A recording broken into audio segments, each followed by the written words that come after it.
بسم اللہ الرحمن الرحیم۔ السلام علیکم سامعین، آج ہم سرزمین مکہ کی طرف حضرت ابراہیم علیہ السلام کی ہجرت کا ذکر کریں گے، تو چلیں شروع کرتے ہیں۔ سرزمین مکہ کی طرف حضرت ابراہیم علیہ السلام کی ہجرت۔ حضرت ابن عباس رضی اللہ تعالیٰ عنہ فرماتے ہیں کہ سب سے پہلی خاتون اسماعیل ہیں جنہوں نے کمر بند باندھا اور کپڑے کو زمین تک لمبا کیا تاکہ وہ سارا پر اپنے چلنے کے نشانات مٹا سکے۔ حضرت ابراہیم علیہ السلام نے حضرت ہاجرہ اور اسماعیل علیہ السلام کو لے کر بیت اللہ کے پاس ٹھہرا دیا۔ وہاں آج کی مسجد کی بالائی جانب جا زمزم کی جگہ پر ایک درخت کے پاس بٹھا دیا، اور وہاں کسی قسم کی کوئی آبادی نہیں تھی اور نہ وہاں پانی موجود تھا۔ آپ نے ماں بیٹے کے پاس کھجور کا ایک تھیلا اور پانی کا ایک مشکیزہ رکھ دیا۔ پھر وہاں سے واپس ہونے لگے تو اسماعیل حضرت ہاجرہ ان کے پاس آئی اور عرض کی کہ اے ابراہیم، آپ کہاں جا رہے ہیں اور اس بیابان میں ہمیں چھوڑ رہے ہیں جہاں کسی قسم کا زندگی کا سامان نہیں۔ حضرت ہاجرہ نے یہ بات بار بار کہی لیکن حضرت ابراہیم علیہ السلام نے کوئی توجہ نہ فرمائی۔ بالآخر حضرت ہاجرہ بولی کہ کیا اللہ نے آپ کو اس بات کا حکم دیا ہے؟ ابراہیم علیہ السلام نے فرمایا ہاں۔ تو حضرت ہاجرہ نے کہا کہ پھر اللہ تعالی ہمیں ضائع نہیں کرے گا اور واپس لوٹ آئیں۔ اور حضرت ابراہیم علیہ السلام واپس پلٹے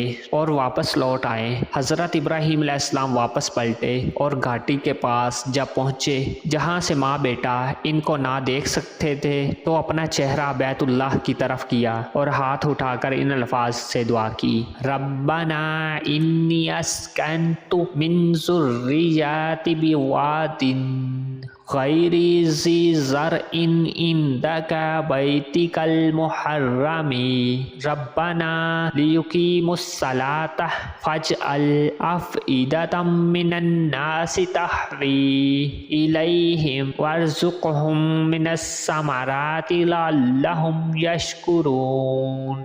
ترجمہ: اے پروردگار، میں نے اپنی اولاد میدان مکہ میں جہاں کھیتی نہیں ہے تیرے عظمت و ادب والے گھر کے پاس لا بسائی ہے۔ اے پروردگار، تاکہ یہ نماز پڑھیں تو لوگوں کے دلوں کو ایسا کر دے کہ ان کی طرف جھکے رہیں، ان کو میووں سے رزق عطا فرما تاکہ تیرا شکر کریں۔ حضرت ہاجرہ بچے کو دودھ پلاتی اور اپنے پاس موجود پانی پیتی رہی یہاں تک کہ پانی مشک کا ختم ہو گیا اور آپ کو پیاس محسوس ہوئی اور اس کے بچے کو بھی پیاس محسوس ہوئی۔ ماں دیکھ رہی ہے کہ بچہ پیاسے بلک رہا ہے۔ یہ حالت ماں سے زیادہ دیر تک نہ دیکھی جا سکی اور نہ برداشت ہو سکی، اس لیے وہ قریب ترین پہاڑی صفا پر گئی اور اس پر کھڑی ہو کر وادی کے ارد گرد نظر دوڑائی کہ کیا کوئی نظر آتا ہے، لیکن کوئی انسان دکھائی نہ دیا۔ پھر صفا پہاڑی سے اتر کر وطن وادی میں پہنچی تو اپنا دامن اوپر اٹھا لیا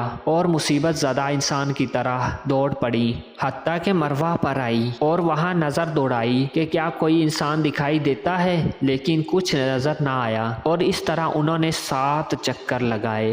حضرت ابن عباس رضی اللہ تعالیٰ عنہ فرماتے ہیں کہ حضور صلی اللہ علیہ وسلم نے ارشاد فرمایا کہ صفا مروہ کے درمیان لوگوں کے دوڑنے کا سبب یہی ہے۔ جب وہ صفا پر پہنچی تو ایک آواز سنائی دی، وہ اپنے آپ کو کہنے لگی رک جا۔ اس نے پھر آواز سنی تو کہا تو نے آواز تو سنا دی مگر فریاد رسی کے لیے بھی تیرے پاس کچھ ہے؟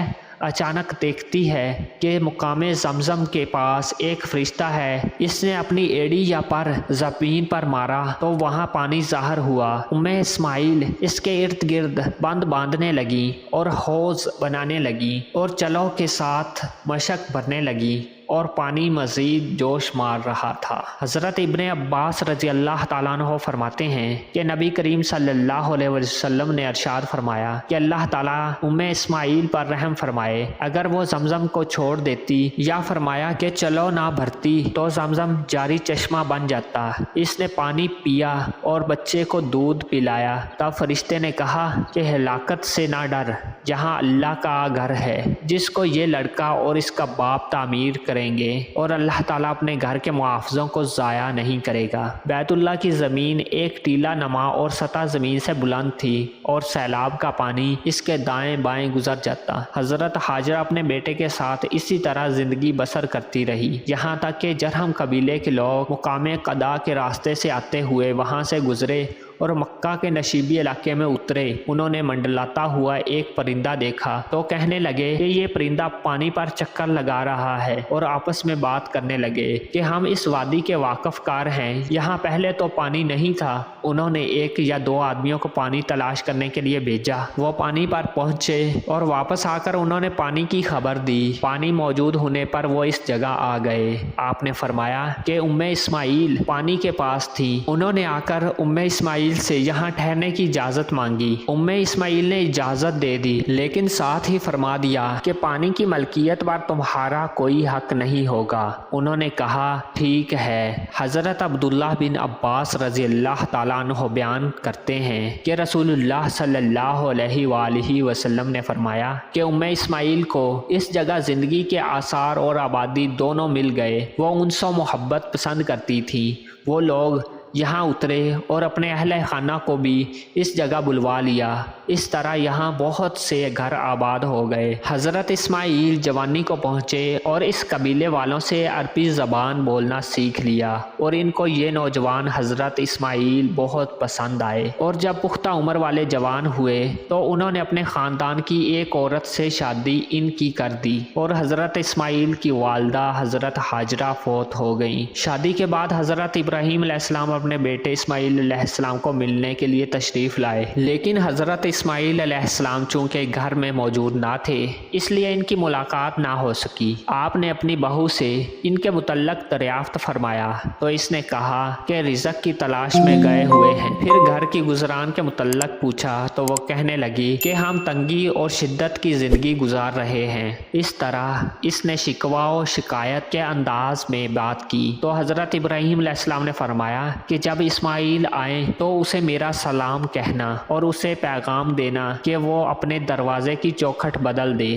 جب حضرت اسماعیل علیہ السلام شام کو گھر واپس آئے اور انہوں نے کچھ احساس کیا تو دریافت فرمایا کہ کیا ہمارے گھر میں کوئی آیا تھا؟ اس نے کہا کہ ہاں، فلاں شکل و صورت کے بزرگ آئے تھے۔ انہوں نے آپ کے متعلق پوچھا تھا تو میں نے آپ کے بارے میں انہیں آگاہ کیا۔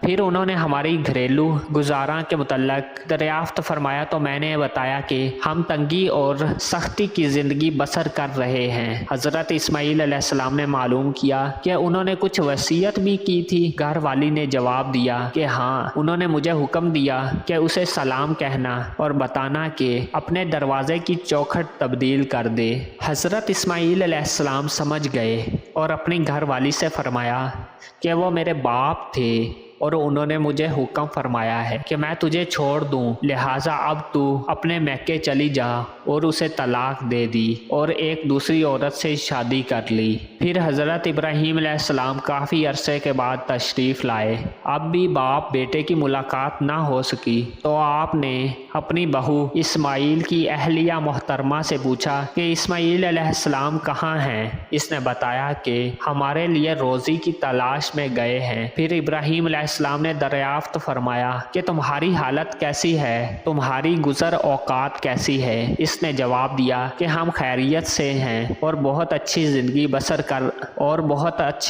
بسر ہو رہی ہے، اور اللہ عز و جل کی ثنا بیان کی اور شکر ادا کیا۔ پھر دریافت فرمایا کہ تمہاری خوراک کیا ہے؟ کہا گوشت کھاتے ہیں۔ پھر دریافت کیا تمہارا پینا کیا ہے؟ اس نے جواب دیا کہ پانی ہے۔ حضرت ابراہیم علیہ السلام نے دعا کی کہ اے اللہ، ان کے گوشت اور پانی میں برکت عطا فرما۔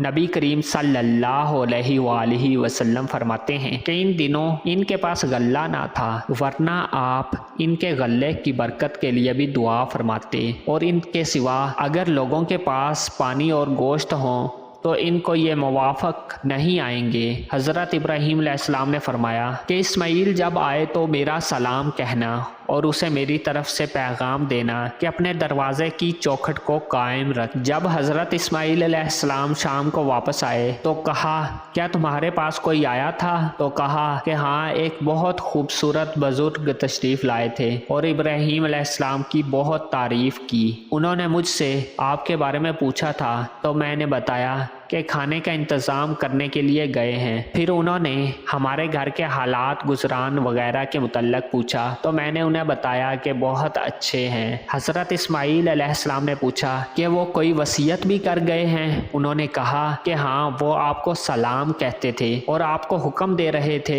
کہ اپنے دروازے کی چوکھٹ کو قائم رکھنا۔ اسماعیل علیہ السلام نے فرمایا کہ وہ میرے والد مکرم تھے اور وہ چوکھٹ تو ہے۔ انہوں نے مجھے حکم دیا ہے کہ میں تجھے اپنے پاس رکھوں۔ اس کے بعد حضرت ابراہیم علیہ السلام کافی عرصہ تک تشریف نہ لائے۔ اب جب آئے تو حضرت اسماعیل علیہ السلام زمزم کے پاس ایک درخت کے نیچے بیٹھے اپنے تیر ٹھیک کر رہے تھے۔ جب اپنے والد محترم کو دیکھا تو احتراماً ان کے لیے کھڑے ہو گئے اور وہ طریقہ اختیار کیا جو بیٹا والد کے ساتھ یا والد اپنے بیٹے کے ساتھ کرتا ہے، یعنی بیٹا عزت و اکرام کے ساتھ پیش آیا اور والد نے اپنے بیٹے کے ساتھ شفقت و رحمت کا معاملہ کیا۔ پھر بیٹے سے کہا کہ اے اسماعیل، اللہ تعالیٰ نے مجھے حکم دیا ہے۔ اسماعیل علیہ السلام نے کہا کہ ابا جان، رب کی طرف سے جو حکم ہوا ہے اس کی تعمیل